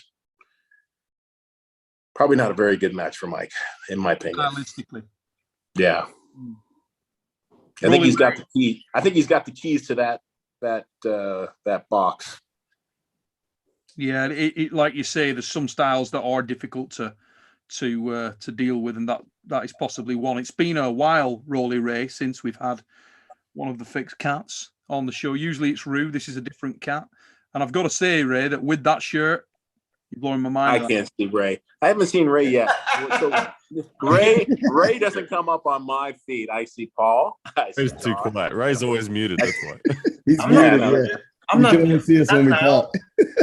Not now. I'm up here. There he is. There he is. You just got to speak. Once in a while, you have to just raise your voice just to say, "I'm here. Come look." Ray, do me a favor, Ray. Just speak for like 30 seconds non-stop, just so that John can get to appreciate. So I can see that you're. Sure. I think Hermes is way more terrible matchup for Mike than Gennady was. I think he does better what Gennady did, and he was almost 30 kilos lighter when he did it last time. Almost. Like, I think Mike didn't even pin him once in that match. Right. So, people are talking about, people just want to see. I feel like looking at that match, people just want to see Mike fail, and I don't want to see it. It's ridiculous at this point. John, who wins between Hermes and Chafee, in your opinion? Now we're talking difference. Yeah, it's different. I would probably put my money on Chafee. I would put it on Chafee, just because his hand is so strong coming across like that. Hermes, yes, great high posting top roll, but yeah, they might be just a little bit too much. Obviously, if Hermes was able to keep Dave's wrist straight, even just straight, he wouldn't have to break it back. Hermes would probably control that match and be able to win it. Yeah, I think he's strong enough side pressure wise to win the match, but I think Dave would still be able to maintain his cup and side pressure. As soon as it started moving that direction at all, that would be over. It's kind of he's so awkward, Dave, as well. He's unorthodox. Yeah. It's just brutal. It would be a super fine line. You know, that center point would be so critical one way or the other that either one could possibly win. But I just think Dave's hand and wrist would be strong enough to maybe reel in Hermes top roll. But maybe I'm wrong. I mean, I don't know. I hold Dave and, you know, super high up on the as far as the rankings go. I mean, I know there's guys that frustrate him and have cracked him with that King's move thing, but Dave is in a league only a few people are in that same strength category. I think the fact that we're talking about Hermes and Dave now is a testament to Hermes' progression, isn't it? Because it is a 50-50 match in a lot of people's eyes, that one. And that's pretty amazing that Hermes has come from that. Like you said, John, that skinny photo of him and Prudnik I saw the other day. It was amazing. So, yeah, it's quite the evolution. And the follow-up question, because he's on a charge, Hermes, and he is looking good. I feel like 6 months from now, and maybe the other way, we may be saying Chafee's the underdog against Hermes. How high can Hermes go? Right. Yeah. I mean, looking back 4 or 5 years ago, that little tiny frame that he had, you wouldn't think that he could be a 300-pounder, but holy hell, it looks like he's going to be a 300-pounder on this trajectory, right? So what is he weighing right now? He's like, what is he, like 130 kilos or something now? Yeah. Hey guys, is Chafee pulling Derek? Yes. So I think that match will give us more answers than anything else. Because what kind of answers? What kind of answer are you looking for? So if Derek, how amazing Derek is, if Derek can crack something or does something or whatever, Derek, you know, he will try to top roll. But I just think Hermes can do it faster, you know, a little more speed. So if something moves in his hand, I will give a little bit more to Hermes, but I still think Dave. If you're saying if Derek moves Dave's hand? Yeah. That's a big if. Longer leverage. How do you see the match going, John? How do you see Derek versus Dave? Like, what does it look like?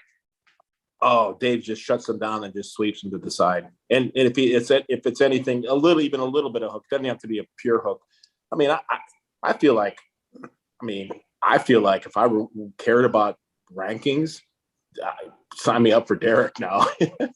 I mean, I just feel like there's a technique and a lane that I wouldn't even have to be in shape. And just hooking Derek is kind of the easy way. And I think Dave is going to be super capable. I mean, then again, sometimes Dave sets himself up to possible failure because he grips so fairly. I mean, if he knew what I know, I think that he could shut Derek down pretty easy. But we'll see. I guess I shouldn't. I guess I'm speaking publicly that maybe I shouldn't speak. So, my opinion, please. How many beers did you have? Just 5. I'm good. I'm still speaking English, right? It's English. He's still some of my best conversations. None of your answers are canon, so I'm not coming across British, am I? That would be horrible. It depends on how strong those IPAs are. They're like 5 to 11%. These are 6, 7s or something like that. They're good. Oh, mate, absolutely.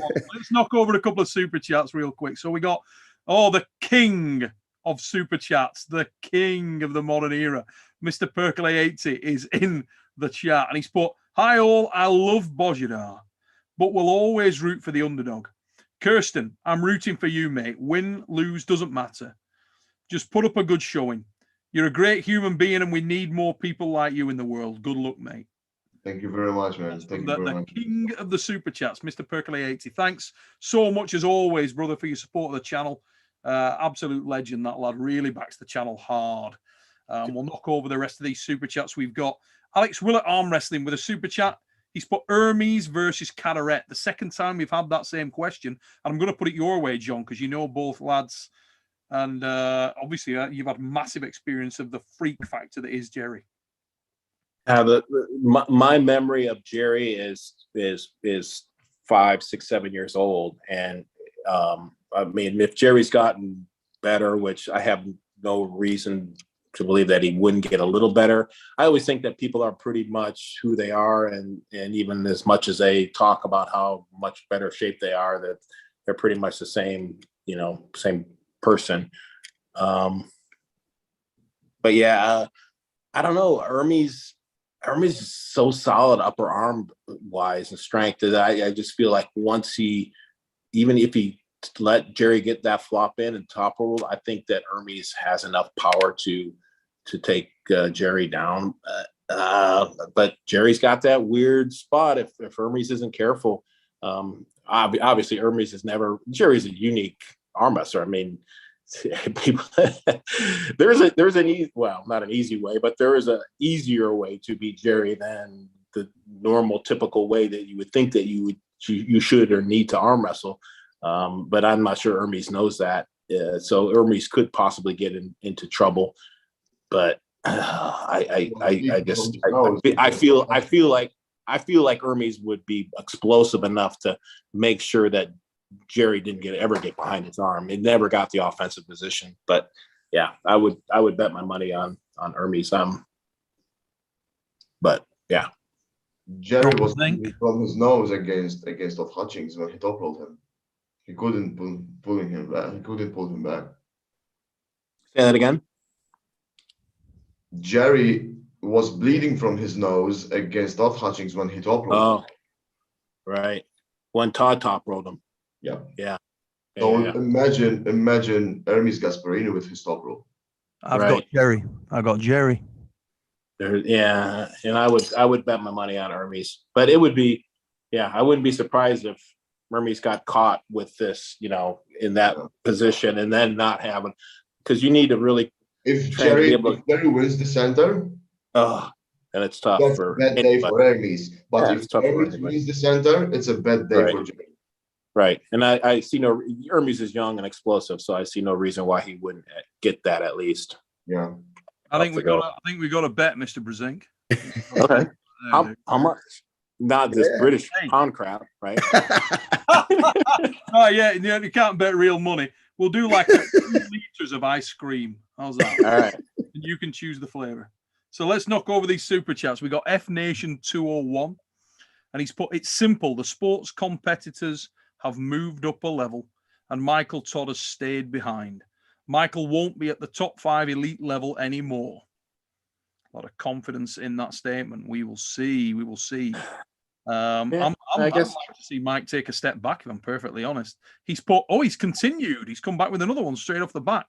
F Nation 201 again. And he's put, Michael wasted his last pancake cycle versus Gennady. He shouldn't have gotten stronger because the pancakes wouldn't have accelerated his strength and recovery. Mason with a super chat. If the WL comes back, would a Mike versus Jerry match make sense? I think it's got to do, hasn't it? It's always everybody loves that match, right? It's a 10-minute long match. Oh, that's 40-minute long match. It's Plus, I haven't seen like a good tongue game in quite some time. Right. Jesus Christ. So SG Records with a super chat. He's put 2 beers for my fellow Georgian Lavan Saganashvili. Jay King with a super chat. Sorry if it's been mentioned, but would John pull Michael Todd? And does John think he can beat him? Yes. And does it matter? Yes. I would think that I think I have chances to beat him. Why would I tell my family to bet their life savings on the fact that I would beat him? Probably not. But I think I've got chances to beat Michael. Maybe not in 6 rounds. I would beat him a couple matches.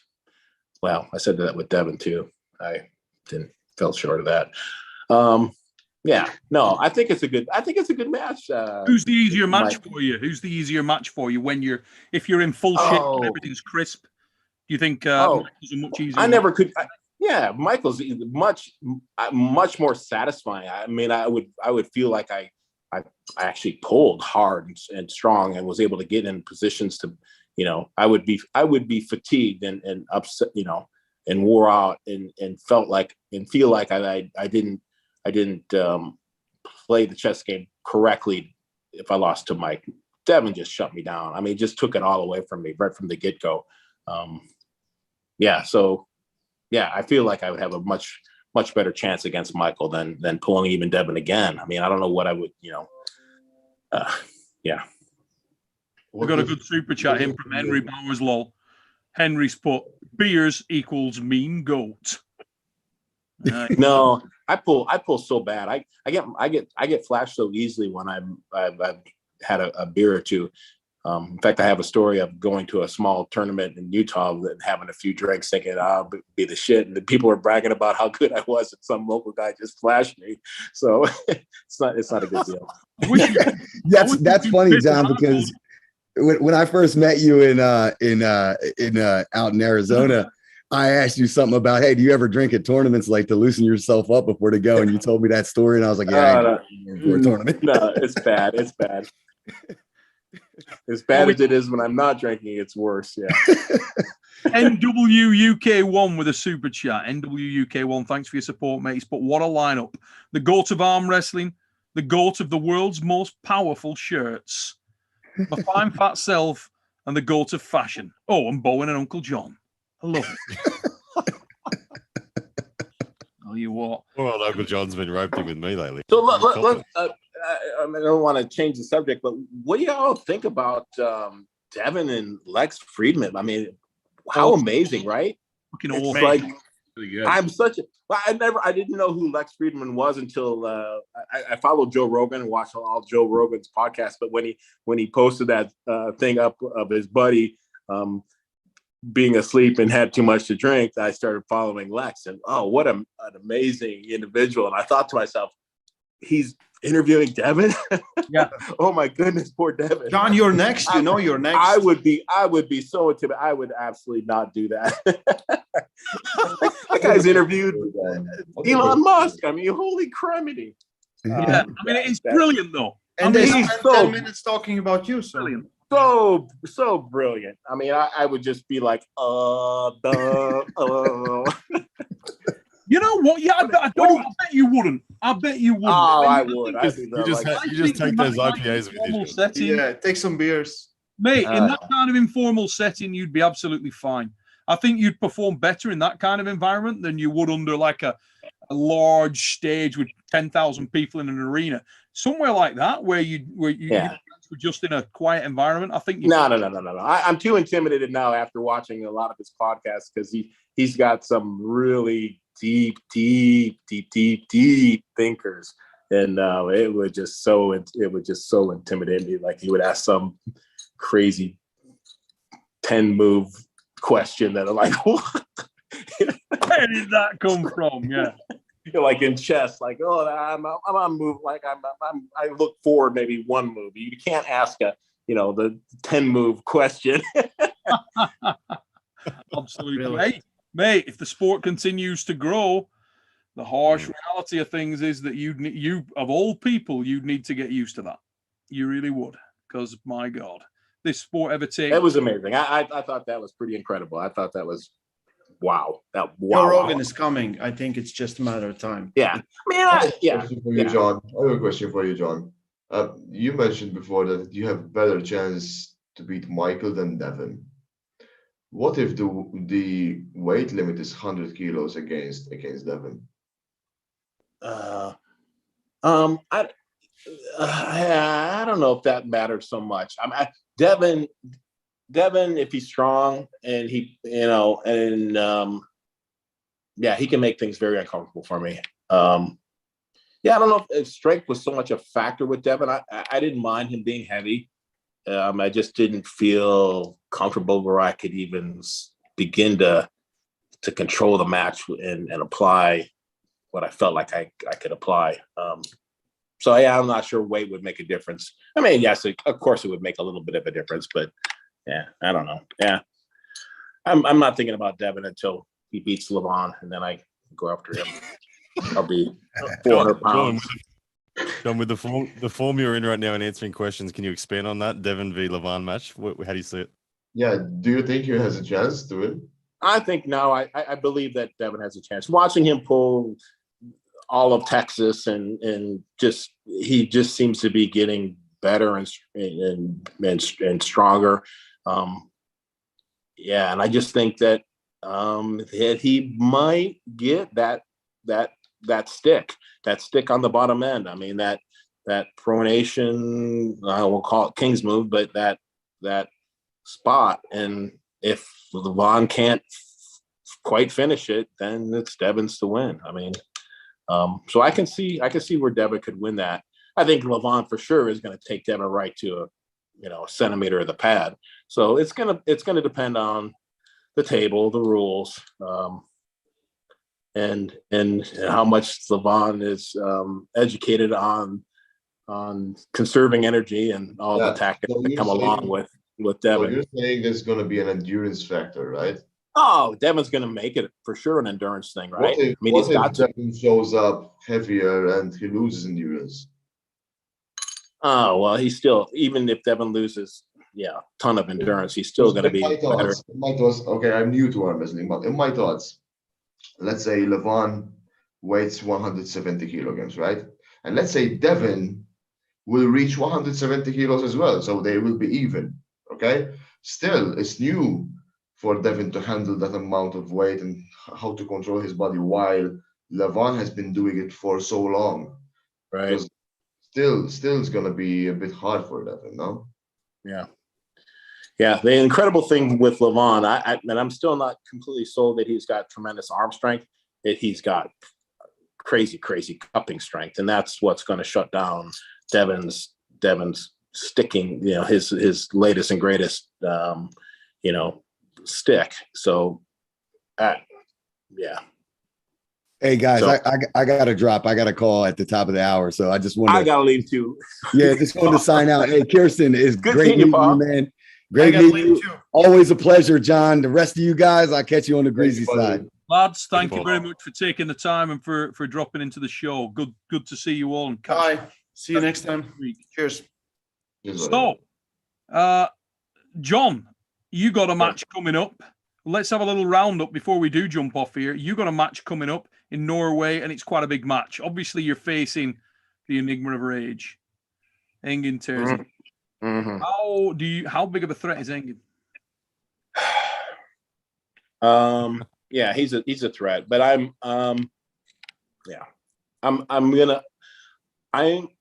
haven't been able to train very much because I've had so many super matches, and I know that I've said that I've used the super matches for building strength, but I really need to, I got all this new equipment. I got all these new handles and some cable systems and all this crazy stuff that people keep sending me that really has been untouched. So I almost want to go into the match with Engin while I'm still training. And there's a good possibility that Engin might just kick my ass just because I'm taking him seriously. I don't want to say that, I just don't, I'm not taking him serious, but this whole thing kind of got set up as a kind of a fun exhibition type thing because I was going to be there and then he's going to be there. So, I'm going to come in prepared and strong, and I'm going to be serious, but I'm not going to be the well-rested self-prep guy that I typically would be, like I did for Zolov and many of the other super matches that I've had. So this should be interesting. It'll be fun.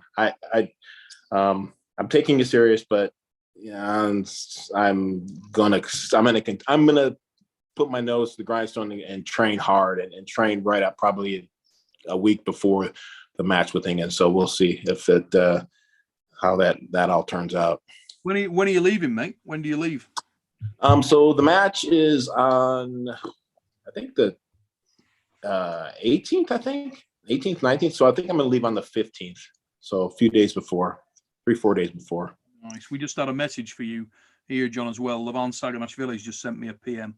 Just say, hey, Neil, sorry I can't join the show tonight, but please tell John I said hi. Oh, Levon, the big man? The man himself? Yeah, Levon just messaged me now with that. All right. Levon, if you're still watching me, he's just landed. He was going to jump into he was going to come onto the show, but he's been traveling. He's just landed back. Right. So he can't make it on. But Levon, thanks for checking us out anyway, brother. And I'll speak to you very soon.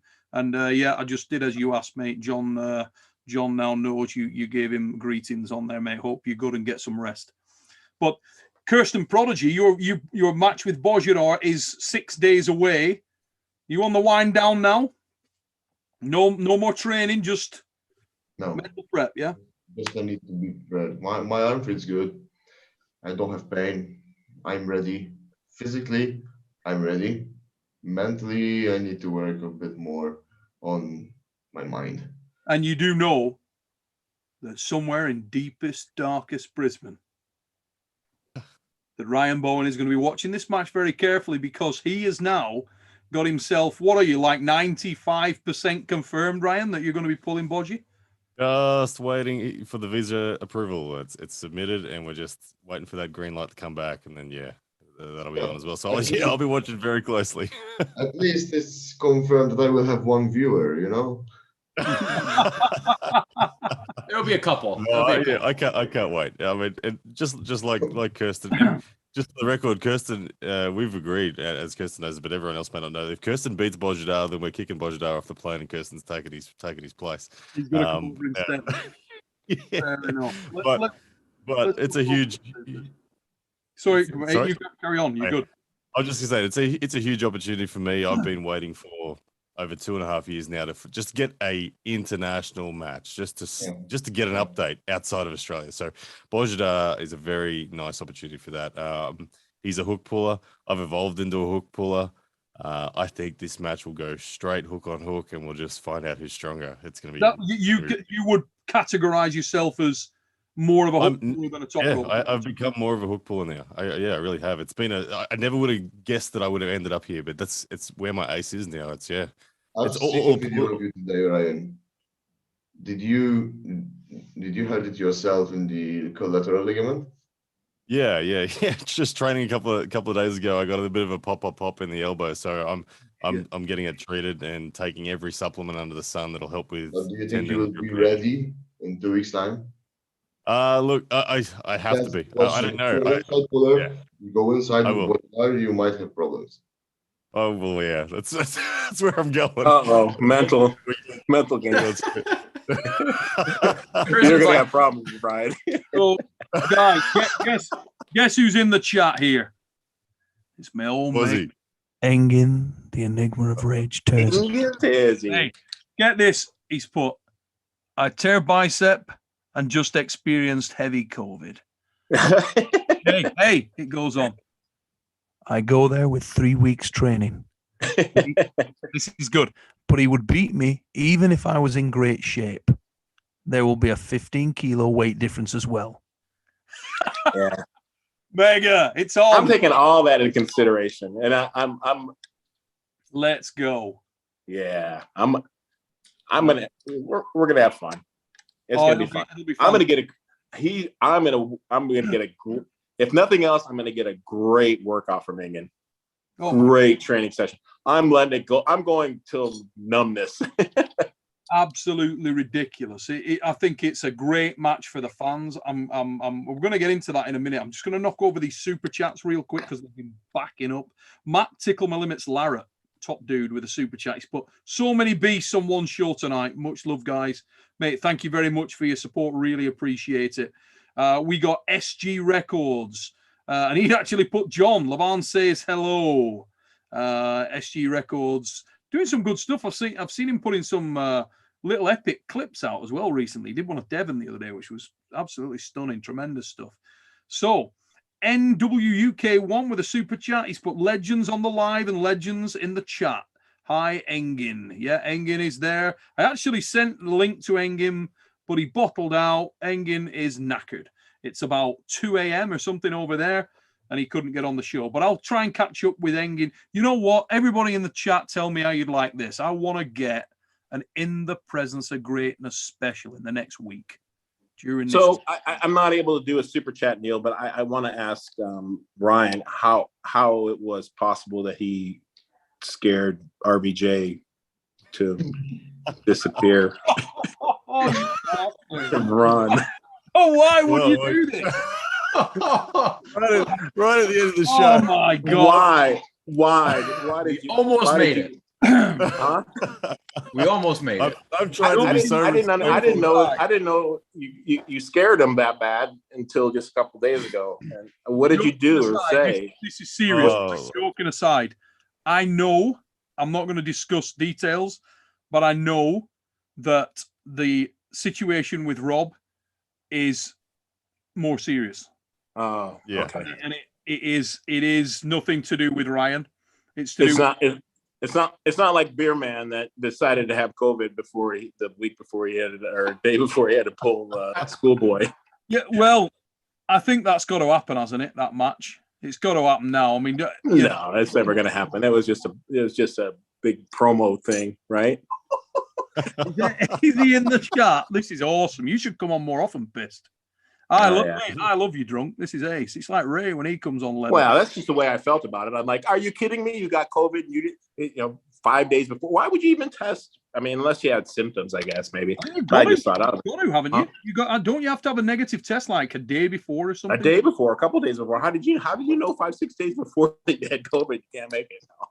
No idea. No idea what the rules are. I thought it was a little suspect anyway. Oof. But answering your questions on we'll resume King of the Table 4. We've been postponed, and I can't wait to face RVJ. I think that one of my best bets is him defeating himself. I think he will be nervous come the day, but we'll wish him all the best and see him at King of the Table 4. Lovely darts. Hermes Graspawini with a super chat. He's put, here's a story of a man named Ray. here's a story of a man named Coach Ray, who was busy with 3 cats of his own. There were 6 men chatting all together and a goat, and he's too strong. Hey, mate, he loves those cats. I'm going to tell you. The man loves a cat. If you're new to the channel and you don't know what Hermes Graspawini's on about there, Ray has a house full of cats. Not only Ray shirts. So is Ray still on? No, he's dropped. It's about 2 a.m. there now.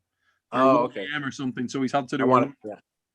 We got a super chat for Engin the Enigma of Rage Terzi from SG Records. Thanks, brother. Much appreciated. He's going on it tonight. And Rudyard with a super chat for Kirsten Prodigy. He's put, Kirsten, nice speech, but it won't change the outcome. Don't worry. You know what that is? That guy is so... Every match starts 0-0. Look, that guy is so afraid of losing. He's projecting his fear of loss onto you. That's all it is, right? Man, I've challenged boys around 6-7 months ago, and the ton amount of hate I was hearing and reading, like you're gonna get kicked, you're gonna get nailed. If I listen to all these opinions, because everybody has opinions, I wouldn't be the same person I am today, or maybe weaker, but instead I use that to fuel my mind and prove everyone wrong. I'm gonna go there, gonna give my all. Win or lose now, doesn't matter. I have nothing to lose. Like, if I lose, I'll be the same as I was before. But if I win, make you feel better that you know. If I win, maybe we can change something, Dude, if you win, it is huge. Huge. It's a massive result, mate. And the best thing in my side is that there is no match where you can see me pull and see my style. No. Same for me. He doesn't know. He doesn't know who he's gonna face. I'm not saying this as an arrogant, because he's the world champion. He faced many, many athletes, but he doesn't know where I'm gonna pull. So he needs to figure it out on round 1, not before. I've been figuring it out the past 6 months what I need to do, but he doesn't. That's Very interesting. That's the only thing in my favor. The thing is, in my disadvantage is his ton of experience. Yeah, that's true. So we got a super chat which is very topical here, John. I think you're going to like this, from Morten Eriksson in Norway. Here we go. Seeing as you're heading to Norway, he's put, Frode Haugland gave me COVID 1 week ago. The bastard. But yeah, Kadetcha Lalatin, who will win? That match will be insane. I think Lalatin will shock the world. Have a good evening, boys. So, John, Lalatin and Kadetcha, who've you got? Yeah, well, we all know how good Vitali is, but Kadetcha, I mean, we have no idea. He just is on such a huge upward trajectory that, yeah, I mean, I wouldn't be surprised if Alex beat him. I mean, I think that he's improving so quickly, and he's such a huge, natural talent that I think he's possible to beat Vitali, and Vitali is arguably just right there next to Levon. I mean, as the best of the best. That level keeps getting pushed up, doesn't it? It just keeps getting pushed up. Where is the ceiling? We don't really know. So we got Tide of Life or Tide IV Life 1, and he's put, out of the 7 guys on the call, which one of you is most likely to be wearing a pair of jorts? Be honest, Ryan. They're not jorts today. No, my wife threw them out. Believe it or not, she did. Yeah, did she? Yeah, they're gone. They're gone. She's redesigned the wardrobe, and it's no more jorts. Not allowed jorts. So Jerry Cadaret's tongue with a super chat. He's put, I think Jerry would win for sure. This is against Gasparini. Would give him a licking. I hope not. That he won't soon forget. Yeah, he likes to get active with that tongue, and yeah, I'm not talking about in that kind of way, but when he's on the table, Jerry does get a little carried away. Cobra used to do a lot of that as well back in the day. So John's mate sat the B back in with a super chat, and he's put, John, missing your Monday Night Lives. Come back. All right, I'll come back Monday, tomorrow, right? Yeah. Oh, Randy Robbins with the super chat. Randy, thanks for your super chat, mate. He's put, Neil, as always, you're the man. Johnny Boy, the best. Always good to hear your perspective as well. Jerry's tongue versus Mike's beard. Beard by King.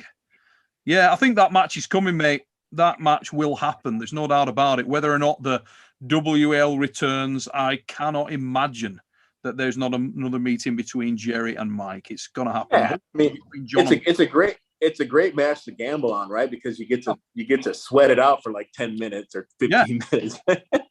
Pure adrenaline, pure excitement, and it really can go either way. At the end of the day, I mean, it's like, who cares? But I mean, if you're a gambling man, there's nothing better than to sweat it out that long. Yeah, I don't recall them ever having a bad match. Every time they've met, it's been a frigging match. Right back, you remember the NAL match they had? Even that was fun. They've had some. UAL was amazing. Some incredible matches. So Mika with a super chat. Mika, impressive pulling at the moment. This guy, he's on a tear. Been watching some of his stuff. Let's just all go ahead and cuddle up like a little button. Ups get a bit dodgy. Warm your way up right next to it and just get all cozy and warm with it, right? Good stuff. So Mika, like John, is obviously lit up like in Blackpool. Nice, mate. I've obviously been on the ale. Phil Woody UK with a super chat. John Brzenk, get yourself to the next Monster Factory pay-per-view. I think he's trying to get you on the pay-per-view to pull Mike over there, mate. Mike's doing some stuff in his gym, isn't he now? I think he's got one in April. He's got a gig coming up, I think. Okay. Yeah, well, I've got March. I've got April tied up. I probably got July tied up, August tied up. So, yeah, I pull Mike. Now, here's another super chat. Stephen O'Keefe. We need John Brzenk at Arm Wars. Neil, get it done.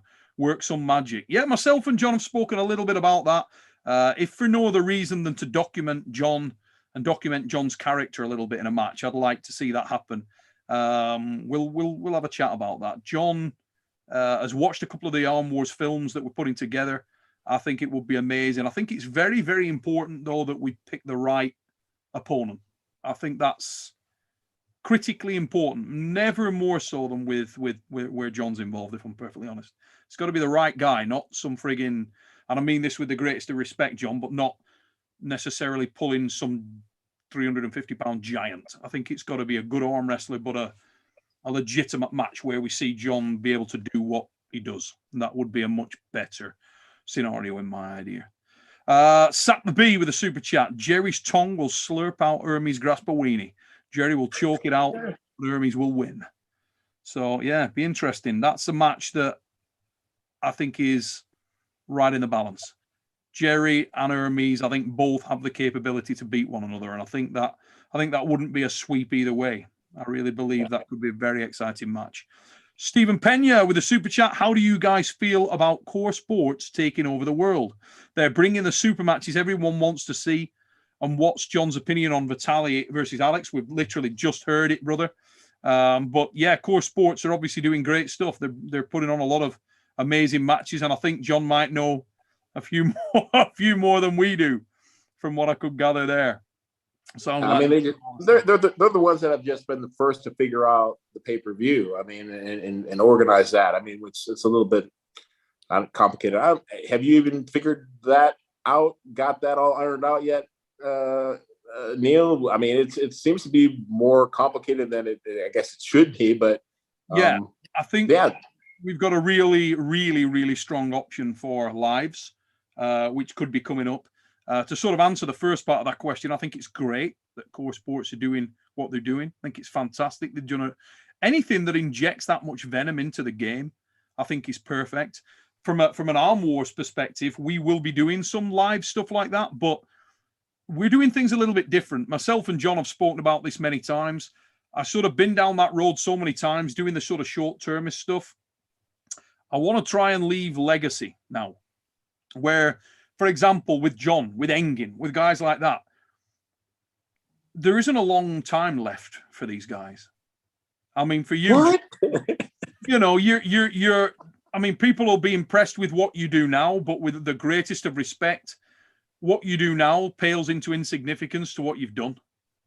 They're watching you in the late 90s, early 90s, never mind late 90s, watching you at Paris, Bras de Fer in 1992, 91, whenever the hell it was, watching you at the Yukon Jacks.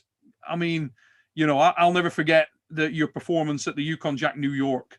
Holy where you had like yourself, your brother, and let me tell you now, Bill, for those who don't know, Bill was a fabulous arm wrestler at that time. You had Johnny Walker. What an absolute animal that dude was. You know, if you look back at some of the stuff you did back then, some of the stuff that you put down in the Nemiroff Cup, I'll never forget that day when we got amped beyond when you were pulling Dennis. That was good stuff, dude. That was some fucking good. That was ace. I have never been more amped for a match than that. It was friggin' bristling. The level of intensity was, I can't even tell you. It was that stuff I'll take away from this game forever. It was just the feeling of that when we were talking backstage, and it was genuinely like, holy shit, here we go. This is it. And then, yeah, amazing. The place erupted, went nuts. That's fantastic stuff, you know. The match you had with Farid Usmanov, I mean, that was amazing, you know. So that's the kind of thing I want to sort of document: thoughts, feelings, perspectives, characters. And I think the films that we're doing at the moment allow that above and beyond anything that the sport's ever had. And I think that they're timeless, and that's where I really want to continue to. You know, the lives are going to be covered by a lot of people that are doing a great job. I don't think anybody is doing or has done what we're doing right now, and I want to continue down that road because I think it leaves something special that people can look back on for years and go, "Oh, that's that guy," and that was his thoughts and feelings when he was actually in a match, and take you on a journey, which is something unique and different. I think it's a special thing, you know. But I want to get yourself, Ron, Engin, and Todd Hutchins on a show very, very soon. In the presence of greatness, Old Guard. I thought you were going to announce. I thought you were about to announce an Arm Wars arena battle or battleground there. I've talked about. I'll tell you what would be a good match for an Arm Wars. It won't happen in there because these guys can make a lot of money from elsewhere. But a good match for that would be something like Hutchins, John and Todd would be, because that's an interesting match right there. Awesome match. Friggin' amazing match. But all in the long grass. We'll see how that works itself out. But look, guys, we're gonna let these guys get back to the Sunday in a moment. So please don't send any more super chats, ladies and gents. I want to knock these over, and then we're gonna let these guys get on with their day. Remember, the fix was brought to you by Western Survivor Beef Jerky. As always, if you have not, John Brzenk every day eats this stuff. Otherwise, John would have been retired at 36. But John, someone's screenshotting that right now. Someone's screenshotting. Amazing. Western, joking aside, John, have you ever tried Western Survivor Beef Jerky? I have not. Goddamn, best beef jerky of all time, mate. Different flavors? Ridiculous. I'm going to speak to Adam Vandal and get you some sent over. All right. It's off the scale. It's really good gear. Genuinely. What's unique about it? Is it the flavor, the texture? It doesn't feel manufactured. It feels like meat. It feels like. Well, that's good. Right. It should feel like meat, right? But it doesn't though. So many times, and you get a lot of the large name beef jerkies, which shall remain nameless on here, but you know what I'm talking about. They're a little bit sort of over manufactured, a little bit false, a little bit sweet, a little bit plastic. All right. It's nothing like that. Is that Renee in the background there? Yeah, she's. Get Renee's ass in it. Renee, how are you doing? She doesn't like to be on video. Hey, it's been a while. She's my drinking buddy, so she's a lightweight. We're gonna let him off here in a minute, Renee. Don't kick my head in when you see me next. Let's for you guys before we end the chat. So I want to hear it. I want from the man himself, John. Me stepping up for the first time ever in this game. Where do you see? I know that you don't know about me or how I pull, but what are your thoughts about? You know what the problem is? I don't even know who you're arm wrestling. Bojida, yeah. And I don't know who that is. I mean, that's crazy. I was going to ask you, like, who is this guy? Is he like WAF? I guess I don't follow the lighter weight guys. I don't follow anybody actually. he's I follow Ryan. That's about it. Okay, John. Fridman Gashevsky. I'm pretty sure you met him because I've seen a video after pulling with him. John's very familiar with Svetan, and he knows Svetan sort of round. Yeah, I know Svetan. Imagine sort of a similar size, similar spec to Svetan. Okay, so give me a little bit more background. Like, how old is he? How long has he been on the scene? Early 20s, on the 23, 24, 7, 8 years. Gives problems at a body weight of 80 kilos. Gives major issues to the likes of Krasimir Kostadinov. Okay, so he's Bulgarian? Yes. He's Bulgarian. He's not the guy that beat Zoloev, is it? No, he's the guy who beat Vlad the Destroyer in Armor 6-0 on the right. Okay, I have to look it up. I'll have to look it up on YouTube. He's mega, mate. He's mega. He's a solid hook puller, John. Solid hook puller. Svetan Gashevsky will be in my event as well. He will be pulling against one of my guys. He will have his first ever super match as well. And now, even my best to that man, because Svetan Gashevsky is one of the best of men. That is a good man. Love it. Great dude. All I would say is some of those guys. I mean, I know when I pulled the little guy from, I can't even think of his name. That's from Romania. That's the little 150 Daniel pounder. Yeah, Daniel Prokopchuk's a beast. You give him a little rope and a hook, and I was like, wow, this little shit's gonna beat me. I mean, God, Prokopchuk's an animal. So yeah, I mean, it's everybody knows it's such a fine line with arm wrestling. You just have to be mentally ready and prepared, and understand that it could go. It's just fractions, right? I mean, Yeah, once you get to that level, God, anything can happen, mate. It's, I'm gonna ask you a simpler question. Who do you think who has more chance to win against Bojlar, me or Ryan? I pick Ryan for the fact that he has win against for the fact he has experience more than me. Experience counts. I think Bojlar will beat you both. That's my honest opinion. But I think styles make matches, and whoever is the stronger man in the hook. And I don't know enough about you, Kirsten. I don't know how strong you are inside. Yeah, I have no data on Kirsten at all either. I've never hooked up with him, but I know Ryan is beatable. If people are super hard and aggressive, he is more like Devon and has good sticking points. And if you're not careful, you can find yourself on the losing end of the match. So, yeah, Ryan's vulnerable, but he's dangerous. Ryan's biggest problem is he's not fast to a position. He's very much a guy who's going to arm wrestle you. But Ryan's versatile though. Arm He wrestle. can pull anywhere.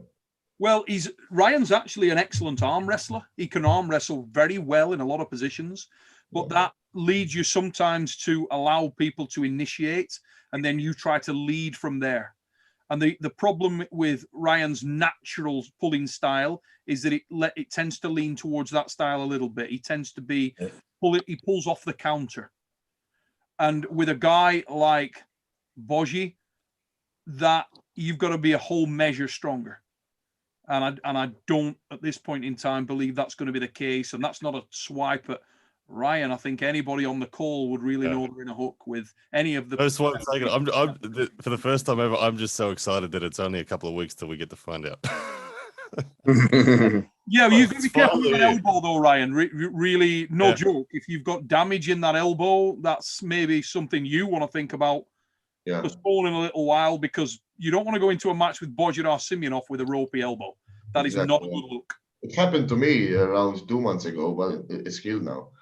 If it was 2 weeks prior, I might have problems. Bojar is very joint heavy, very. I'm going to see my therapist today, so we'll. You know what helped for me? Those heating with shocks helped a lot for me from the physiotherapy. It helped a lot. Yeah. Definitely one to pay attention to. So we got Dylan's Riser with a super chat. Roses are red, violets are blue. If you don't hit that like button, what's wrong with you? I like your work, son. A little bit of a poet. And I think our last super chat is, oh no, we got 2 more. Another one's just popped in. Sat the B with a super chat. John's opinion on Todd Hutchins versus Yevgeny Prudnik. Has happened once before.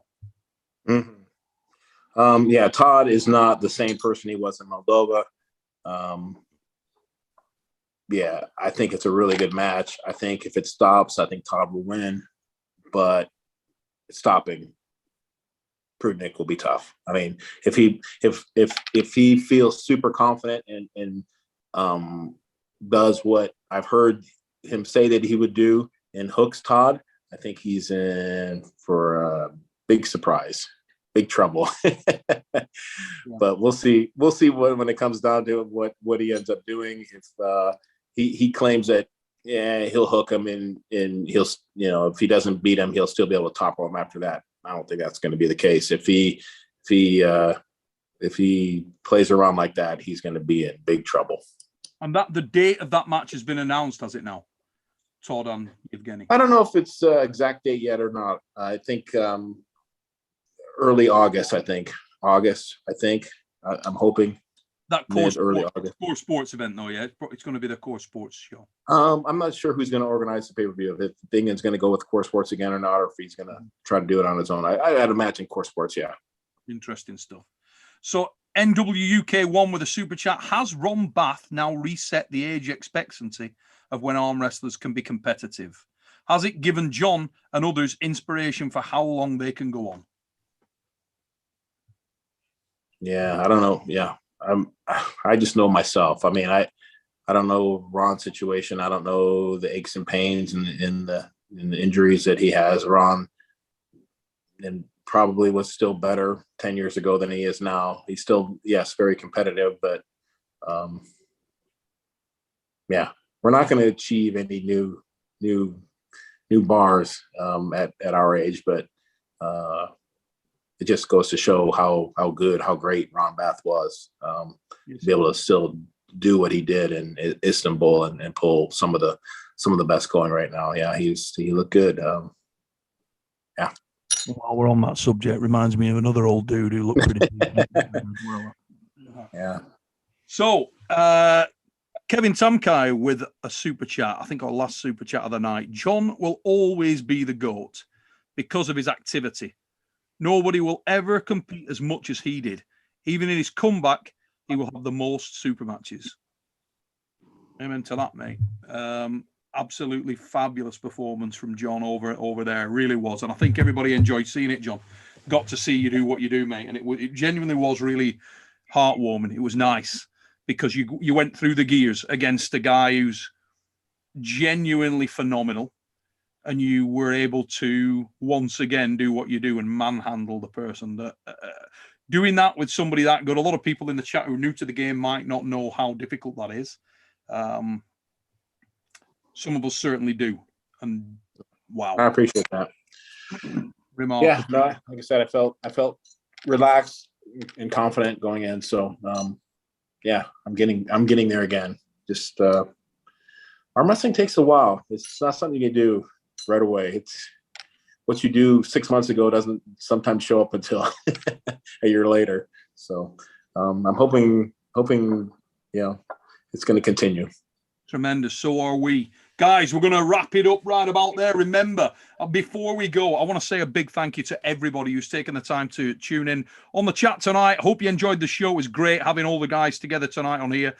If you're not subscribed to Uncle John, get over there. Uncle John's Arm Wrestling channel needs your support. Get over and back this dude. He's as active as hell in the sport. If you look at the man in the middle of the screen, pound for pound's own Ryan Blue Bowen, talking about active, absolute walking success story for arm wrestling. Get yourself over to pound for pound. You can get equipment there. You can get ATTIRE there. You name it, you can get it there. And I've got to mention the other two guys as well because they're quiet as it sounds right now on YouTube. But John's done little bits now and again. He's not spent a lot of time on there, but he does his Monday Night Lives and the good stuff. Get over and support the best of us. Get over and support the best man to ever put his elbow on a table. John Brzenk is live on YouTube, usually Monday nights. Make sure you check it out. Go over there, ask him some questions, talk to John about the sport. Remember, if you like just talking about arm wrestling, our other major sponsor for the channel is armwrestlingforums.com. This is a throwback to the old days of the Northeast message board. John will remember it well. I know I do.